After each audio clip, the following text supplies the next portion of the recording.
前有宋爷爷虎口夺竹，今又有了宋爷爷虎口夺笋。宋爷爷为了保家的一口吃的，真是哪儿都敢去啊！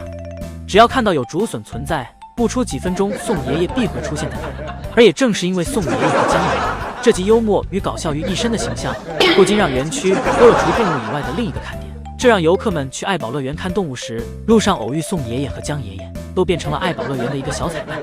而两个爷爷因为自己不同的幽默，还给自己也吸引了一批粉丝。为此，之前江爷爷还曾厚着脸皮问过游客们，有没有是特意来看自己的。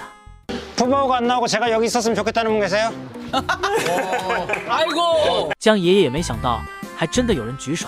看来江爷爷敢于抖包袱的自信，都是游客们给的。不敢想，如果这时没人配合江爷爷会不会社死在原地？